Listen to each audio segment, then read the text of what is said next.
नमस्कार दोस्तों, NIT Birgunj YouTube channel में आपका स्वागत है। आज हम लोग डिस्कस करने वाले हैं XML और XSL के बारे में। तो XML किसको बोलते हैं, XSL किसको बोलते हैं, XML में XSL को कैसे इम्प्लीमेंटेशन किया जाता है और कैसे उसका यूज किया जाता है, उसके थ्योरी और प्रैक्टिकल दोनों चीज़ हम लोग इस वीडियो में डिस्कस करेंगे। तो सबसे पहले शुरू करते हैं XML। तो देखिए XML एक्सटेंसिबल मार्कअप लैंग्वेज है। XML का फुल फॉर्म होता है एक्सटेंसिबल मार्कअप लैंग्वेज। एक्सटेंसिबल का मतलब होता है कि आप अपने कोड अपने से डिजाइन कर सकते हो। जैसे क्या होता है ना कि आप लोगों ने देखा होगा HTML आपने यूज किया होगा। HTML में क्या होता है, टैग फिक्स होते हैं, लेकिन XML में क्या होता है कि आप खुद से टैग डिजाइन कर सकते हैं और अपना टैग जो भी बनाएंगे वो उसको यूटिलाइज करके आप क्या कर सकते हैं कि डाटा को इंपोर्ट कर सकते हैं, एक्सपोर्ट कर सकते हैं। सो यहाँ पर जो XML यूज कर रहे हैं, XML में कैरेक्टरिस्टिक के रूप में देखिए तीन चीज होते हैं। पहला होता है XML इज एक्सटेंसिबल। इसका मतलब होता है कि आप XML में प्री डिफाइंड टैग यूज नहीं करेंगे, आप खुद का टैग क्रिएट कर सकते हैं और उसको यूज कर सकते हैं। दूसरा चीज क्या होता है, XML करता क्या है, तो HTML में क्या होता है कि आप फॉर्मेटिंग लैंग्वेज है HTML, उसके थ्रू आप प्रेजेंट कर सकते हैं डाटा को, और XML के थ्रू क्या कर सकते हैं, तो आप डाटा को पास कर सकते हैं। यहाँ देखिए डाटा प्रेजेंट नहीं करना है, ये क्या करना है, डाटा को स्टोर करेगा और उसको क्या करेगा, ट्रांसपोर्ट के लिए हेल्प करेगा। नेक्स्ट क्या होता है कि XML is a public standard. इसका मतलब क्या होता है कि W3 जो ऑर्गेनाइजेशन है, इसने इस XML को डेवलप किया है। सो एक स्टैंडर्ड है और ओपन स्टैंडर्ड है। इसका मतलब कि आप कोई भी यूज कर सकते हैं और एक स्टैंडर्ड लेवल होने के चलते कोई भी ऑर्गेनाइजेशन उसको क्या कर सकता है, सपोर्ट कर सकता है। अब हम लोग लिखेंगे कैसे XML, तो आप यहाँ देखिए XML स्टार्टिंग आप वर्जन यूज करते हैं, XML वर्जन 1.0। उसके बाद आपको रूट एलिमेंट कोई भी जस्ट लाइक अ सिम आप HTML में यूज करते हैं, HTML करके उसी तरह यहाँ पर आपको रूट एलिमेंट डिफाइन करना है। आप अपना रूट एलिमेंट कोई भी डिफाइन कर सकते हैं। जैसे यहाँ पर देखिए NIT यूज किया है और यहाँ पर क्लोजिंग NIT किया गया है। अब देखिए एक कैपिटल लेटर है तो आपको इस कैपिटल लेटर में ही क्लोज करना है। अगर आपने स्मॉल लेटर यूज किया तो वहां पर एरर आ जाएगा। उसके बाद उसके अंदर में सब एलिमेंट है, इसको यूज किया गया है। तो देखिए यहाँ पर सब एलिमेंट को क्लोज भी किया गया है। उसके बाद उसमें जो एलिमेंट्स हमें यूज करना है, जैसे देखिए रोल यूज कर रहे हैं, नेम यूज किए और एड्रेस यूज किए। तो इससे क्या होता है ना कि क्लियरिटी होता है कि हम क्या क्या चीज यूज करने जा रहे हैं। जैसे अगर हम लोग HTML में यूज करते हैं सेम चीज, तो HTML में डिफाइन टैग होने के चलते आपका क्लियर कॉन्सेप्ट नहीं होता है जितना आपको XML में क्लियर कॉन्सेप्ट हो जाता है। जैसे HTML में हम लोग ने CSS यूज करते हैं, उसी तरह XML में हम लोग क्या यूज करते हैं, XSL यूज करते हैं। क्योंकि अगर आप XML फाइल को रन करेंगे, जैसे ये फाइल है, इस फाइल को हम लोग रन करते हैं तो कोई भी नाम फाइल नेम दे के एक्सटेंशन क्या यूज करते हैं, .xml यूज करते हैं।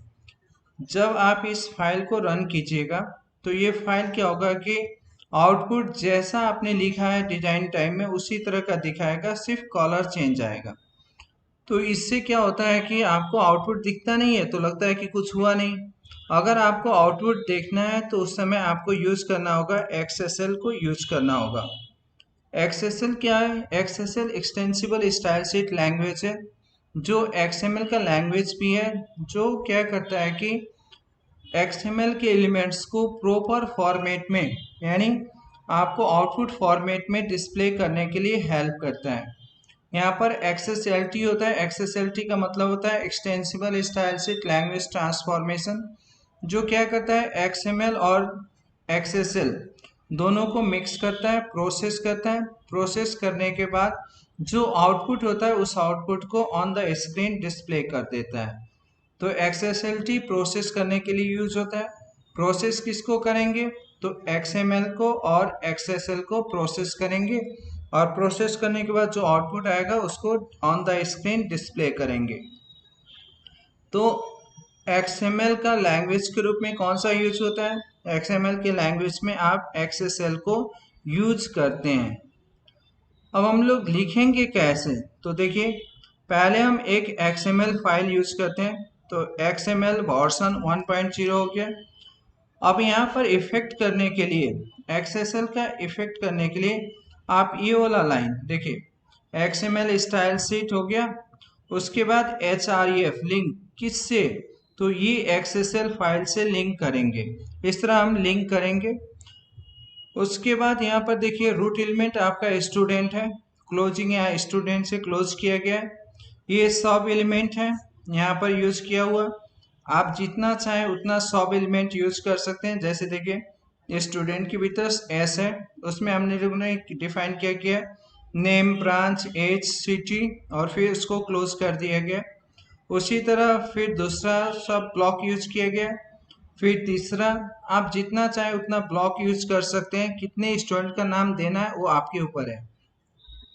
तो इस तरह हम लोग XML फाइल बनाते हैं। और इस XML में लिंक किसका किया गया है? तो आपने rule.xsl फाइल को लिंक किया हुआ है। अब इसको rule.xsl में क्या लिखे हैं तो उसके बारे में देखते हैं। तो ये जो फाइल है ये आपका XSL फाइल है। इस XSL फाइल में हम लोग ने क्या क्या लिखा हुआ है देखते हैं। तो ये फाइल का नाम क्या है? आपका rule.xsl फाइल है। अब यहाँ पर देखिए, XML version 1.0, XSL style sheet version, और ये XML NS means name space होता है। ये क्या होता है कि आपका लाइब्रेरी फाइल है, इसमें रिलेटेड जितने भी टैग्स यूज किए गए हैं उस टैग के बारे में डिफाइन इसी जगह पर होता है। अब यहाँ पर पहला टैग है देखिए, XSL template match slash indicate for the root, यानी आप रूट एलिमेंट से ही स्टार्ट करना, रूट से ही शुरुआत करना इसको इम्प्लीमेंटेशन करने के लिए। दूसरा चीज, आपको आउटपुट दिखाना है तो you must be right the HTML, आपको HTML कोड लिखना होगा फॉर द प्रेजेंटेशन करने के लिए, शो ऑफ करने के लिए। तो देखिए, हम लोग ने लिखा HTML बॉडी, उसके बाद हम लोग ने लिखा H1। यहाँ पर टेबल एक क्रिएट कर रहे हैं। टेबल में हेडिंग सेक्शन में क्या क्या रख रहे हैं? Name, branch, age and city, यानी जो चीज हम लोग ने यहाँ पर यूज किया था XML में उसी चीज को हम लोग हेडिंग सेक्शन में रख रहे हैं कि उससे क्या हो कि लोग को क्लियर कॉन्सेप्ट हो। देखिए, अब नेम है, ब्रांच है, एज है, सिटी है, उसी चीज को हम लोग क्या कर रहे हैं यहाँ पर हेड सेक्शन में रख रहे हैं। उसके बाद अब वैल्यू को कॉल करना है। तो हम लोग के लिए टैग क्या होगा? XSL फॉर ईच, हर एक वैल्यू के लिए फॉर ईच कहाँ से सिलेक्ट करना है? रूट एलिमेंट्स के भीतर, यानी रूट एलिमेंट हम लोग का स्टूडेंट है, उसके भीतर जो सब एलिमेंट है वहां से वैल्यू को सर्च करना है। तो ये आपका इंडिकेशन होता है कि किस जगह से यूज करना है। उसके बाद वहां से वैल्यू को शो करना है। तो देखिए, XSL वैल्यू ऑफ, ये सारे टैग्स हैं। वैल्यू ऑफ किस वैल्यू को लेना है? नेम के वैल्यू को लेना है। उसके बाद वहां पर शो ऑफ कर देना है। फिर वैल्यू ऑफ लेना है ब्रांच का। इस तरह हम लोग क्या करेंगे कि इस जगह में जो भी वैल्यू है XML फाइल का उस वैल्यू को लेता है और उसको क्या कर देता है? ऑन द स्क्रीन आपको डिस्प्ले करेगा, जैसे टेबल आपने बनाया है। उसके बाद वहां पर जैसे नेम हो गया, ब्रांच हो गया, आपका एज, उसके बाद आपका सिटी हुआ। इस तरह हेडिंग सेक्शन आ जाएगा और यहाँ पर वैल्यू को क्या कर देगा? शो कर देगा जो वैल्यू आपने लिखा हुआ है। ये कब तक रिपीट करेगा? जब तक उसमें जितने सारे एलिमेंट्स खत्म ना हो जाए तब तक रिपीट करता रहेगा। उसके बाद बॉडी क्लोज है ना, template close, style sheet close हो जाएगा। तो ये रहा आपका क्या, ये पहला XML फाइल हुआ। और यहाँ पर है XSL फाइल है जो आपको XML में इफेक्ट करके उसका आउटपुट को ऑन द स्क्रीन डिस्प्ले करने के लिए हेल्प करेगा। उसी तरह अगर हमें सॉर्टिंग करना है, sorting means arrange the data in ascending और डिसेंडिंग ऑर्डर, कोई भी करना है तो आपको करना क्या है? सेम XML फाइल जो हम लोग ने यूज किया है वही XML फाइल लिखना है। यहाँ पर लिंक अप है किस फाइल को इम्प्लीमेंट करना है, मीन्स कौन सा एक्सएसएल फाइल को यूज करना है उसका नाम यहाँ देना है।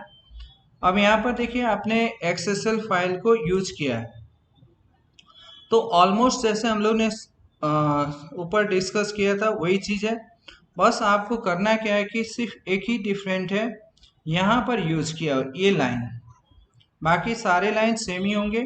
यहाँ पर एक टैग यूज करते हैं एक्सएसएल सॉर्ट, किसको चूज करना है, तो मुझे एज को सॉर्टिंग करना है, किस टाइप का है, नंबर टाइप का है, और कौन सा ऑर्डर में आपको अरेंज करना है, असेंडिंग ऑर्डर और डिसेंडिंग ऑर्डर। तो हम लोग ने यहाँ पर यूज किया है डिसेंडिंग ऑर्डर, तो जो भी एज का वैल्यू होगा वो डिसेंडिंग ऑर्डर में आपको डिस्प्ले कर देगा। तो यहाँ पर हम लोग ने XML फाइल यूज किया और XSL, और उस XSL को इस XML फाइल में हम लोग ने कॉल किया हुआ है।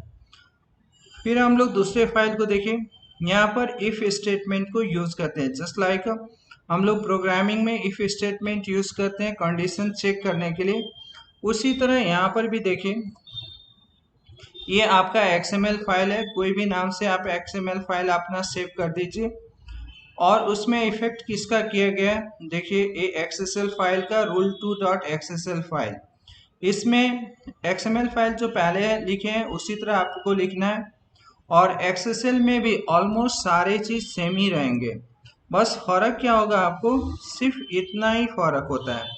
यहाँ देखिए आपने क्या लिखा, XSL इफ, ये आपका सिंटेक्स है, इसमें क्या टेस्ट करना है, तो एज इज ग्रेटर देन 20, यानी जिस पर्सन का एज 20 से ज़्यादा है उसी के वैल्यू को शो अप करेगा, बाकी के वैल्यू को दिखाएगा ही नहीं। तो ये कंडीशन आप क्या कर सकते हैं, अप्लाई कर सकते हैं इस तरह with the help of XSL through XML। इसी तरह देखिए एक और एग्जांपल है XSL इफ स्टेटमेंट का, यहाँ पर देखिए सेम चीज़ है, बाकी सारे चीज़ वैसे ही है, XML फाइल हो गया, यहाँ पर XSL फाइल यूज किया हुआ है, यहाँ पर हम लोग ने एक ही लाइन ऐड करते हैं, बाकी सारे लाइंस तो जैसे ऊपर आपने XSL फाइल को लिखा है सेम प्रोसेस है। यहाँ देखिए इफ स्टेटमेंट यूज किया गया, XSL इफ, उसमें क्या है, test equal to marks greater than 90, यानी जिस पर्सन यानी जिस स्टूडेंट का मार्क्स 90 से ज़्यादा है उसके आउटपुट यहाँ पर शो करेगा, और जिसका मार्क्स 90 से कम है उसका दिखाएगा नहीं। तो देखिए जैसे एक स्टूडेंट रोल नंबर 1 है आपने लिखा है, इसका मार्क कितना है, 85 है। रोल नंबर 2 है, इसका मार्क आपका कितना है, 95 है। और रोल नंबर 3 है, उसका मार्क्स कितना है, 90 है। हम लोग ने कंडीशन क्या दिया है, मार्क्स इज ग्रेटर देन 90, तो यहाँ पर सिर्फ इसी पर्सन का, ये जो आकाश पर्सन है इसी का आपको आउटपुट दिखाएगा, बाकी किसी का आउटपुट नहीं दिखाएगा। तो इस तरह हम लोग क्या कर सकते हैं, XML को XSL के साथ हम लोग क्या करते हैं, इम्प्लीमेंट कर सकते हैं। अब हम लोग प्रैक्टिकल की तरफ चलते हैं।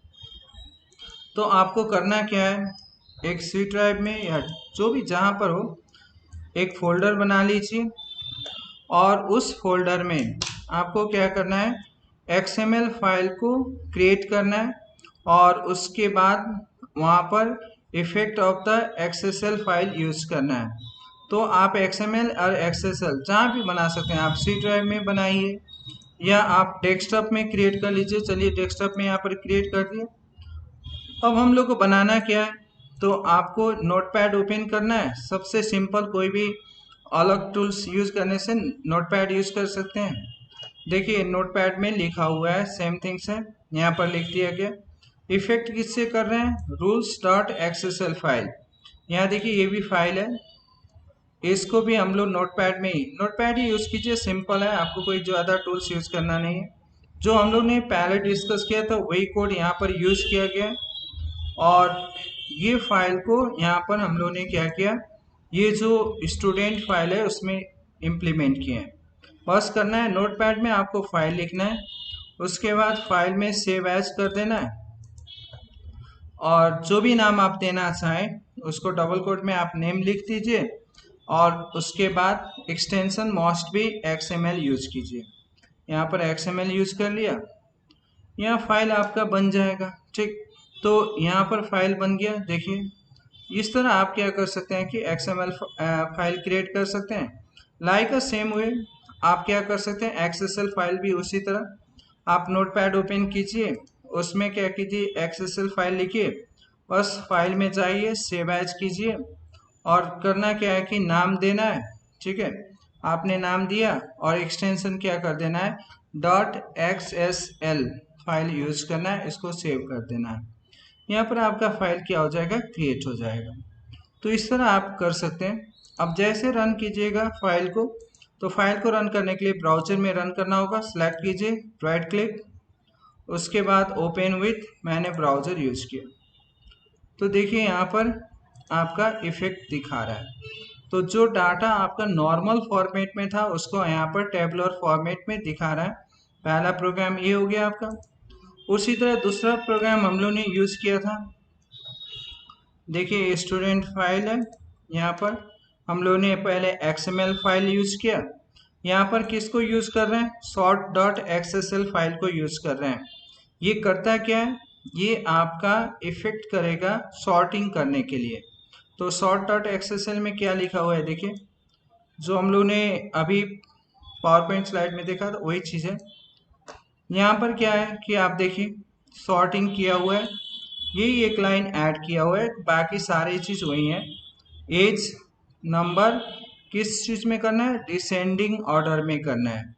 तो जब ये इफेक्ट करेगा स्टूडेंट 2 में, तो ये क्या करेगा, आपको ओपन विथ कर लीजिए और यहाँ देखिए आपका डिसेंडिंग ऑर्डर में क्या करेगा, डिस्प्ले कर देगा 25, 20, 18, 17, इस तरह आपको क्या कर देगा, डिसेंडिंग ऑर्डर में डिस्प्ले कर देगा।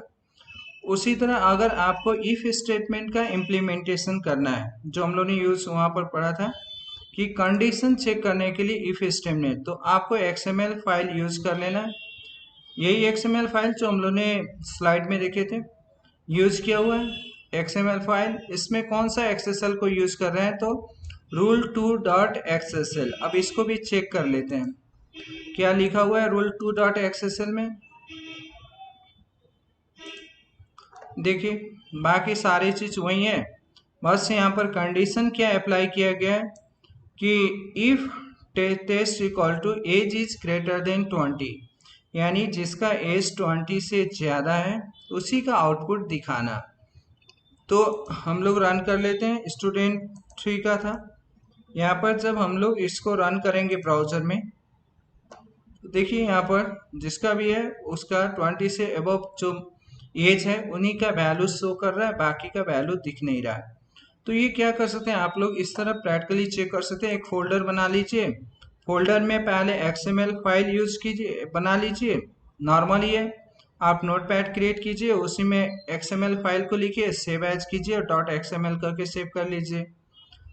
उसी तरह XSL फाइल भी क्या कीजिए, एक नोटपैड ओपन कर लीजिए और उसमें क्या कीजिए XSL फाइल को इस तरह लिख दीजिए। बस सिर्फ करना है, फाइल में जाना है, सेव एज करना है और नाम दे देना है, जो नाम देना चाहें आप नाम दीजिए और उसके बाद डबल कोट में यूज कर लीजिएगा, जो भी नाम आप देना चाहें नाम दे दीजिए और एक्सटेंशन motsp.xsl करके आप यूज कर सकते हैं। तो इस तरह आप लोग क्या कर सकते हैं कि XML फाइल को यूज करके हम लोग काम कर सकते हैं। So thank you.